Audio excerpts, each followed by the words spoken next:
بغير علم كذلك زينا لكل أمة عملهم ثم إلى ربهم ইসলাম যখন রোমান সম্রাটের কাছে চিঠি লিখেছেন, আমার প্রিয় লালমনির হাটের ভাই, অল্প কয়েক মিনিট কয়েকটা জরুরি কথা বলবো। এদিকে তাকান, এদিকে তাকান। রোমান সম্রাটের কাছে বিশ্বনবী যখন চিঠি লিখলেন বিন মুহাম্মদ রাসূলুল্লাহ ইলা হিরাকলা আযীমের রোম, মুহাম্মদের পক্ষ থেকে হিরাক্লিয়াসের কাছে, যিনি হচ্ছেন আযীমের রোম, এটা নবী নিজ থেকে বানাইলেন অতিরিক্ত সম্মান দিয়ে। কোন রাষ্ট্রপ্রধান যখন আসে তাদেরকে আমরা কি বলি জানেন? তার নামের শেষে এইচ ই এটা লিখতে হয়, এইচ ডট ই ডট, মানে হিজ এক্সেলেন্সি। কি লেখে? হিজ এক্সেলেন্সি অথবা ইউর হাইনেস, ইউর ম্যাজেস্টি। দেখেন, বিশ্বনবী সাল্লাল্লাহু আলাইহি ওয়াসাল্লাম সব নবীদের নবী, তিনি একজন মুশরিক খ্রিস্টান সম্রাট রোমান সম্রাটের কাছে চিঠি লিখতেছে ইলা হিরাকলা আযীমের রোম, হিরাক্লিয়াসের কাছে আমার চিঠি, তিনি রোমের আযীম, হিজ হাইনেস, মানে রোমের অনেক সম্মানিত এক বাহাদুর। আওয়াজ করে বলেন সুবহানাল্লাহ।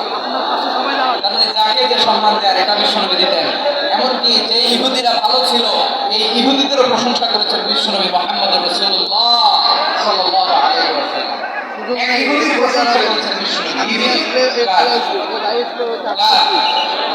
আমি তো আমার ভাইয়ের প্রশংসা করি না, আমি তো এক আলেম আরেক আলেমের স্পেস দেই না,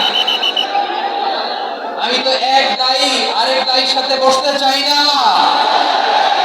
আমার নবী ইহুদির প্রশংসা করে। কার প্রশংসা?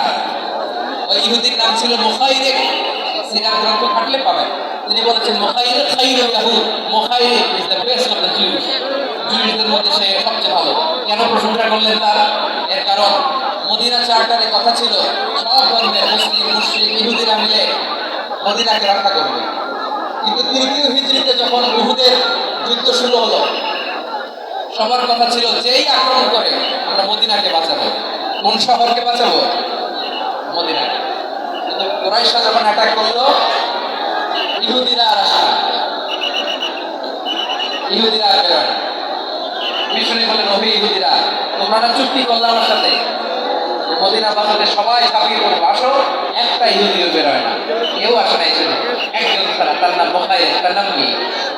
মুখাইরিক বাহাদুরের মতো ঘোড়সওয়ার হয়ে বেরিয়ে গেলেন এবং বললেন, গোটা ইহুদি সাম্রাজ্যের একজনও যদি না আসে, আমি মুখাইরিককে কেউ ঘরে আটকে রাখতে পারবে না। বেরিয়ে আসলেন, এসে বললেন, আমি মুহাম্মদের পক্ষে যুদ্ধ করব, আমি মারা গেলে আমার সম্পদ আমার উত্তরাধিকারীরা পাবে না, আমার সম্পদ তোমরা মুহাম্মদকে দিয়ে দিবা। সুবহানাল্লাহ। উহুদের ময়দানে 70 জন মুসলমান শহীদ হলো। এই ইহুদি সেও মুসলমানের পক্ষে যুদ্ধ করে নিহত হলো। সুবহানাল্লাহ বলেন। মুসলিমদের লাশ যখন নিয়ে আসা হলো, এই মুখাইরিকের লাশও নিয়ে আসা হলো। মুসলিমদের লাশের পাশে মুখাইরিকের লাশ দেখে বিশ্বনবী মুখাইরিকের প্রতি অনেক খুশি হলেন।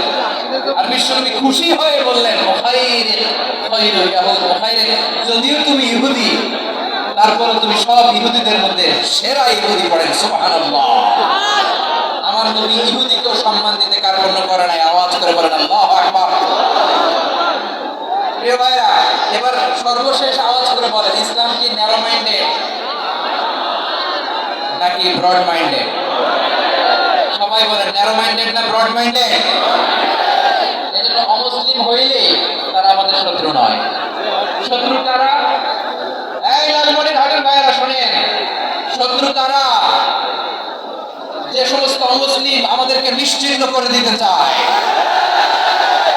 যে সমস্ত অমুসলিম আমাদের ভূখণ্ড থেকে আমাদেরকে তাড়িয়ে দিতে চায়, যে সমস্ত অমুসলিম আমার ধর্ম নিয়ে তুচ্ছ-তাচ্ছিল্য করে চিল্লায় বলেন ঠিক না, তারা আমাদের শত্রু। সাধারণ অমুসলিমরা আমার শত্রু নয়। এই যে হিন্দুরা থাকে, এরা আমার ভাই, বৌদ্ধরা আমার ভাই, খ্রিস্টানরা আমার ভাই, ইহুদিরা আমার ভাই, তারা দিনই ভাই নয়।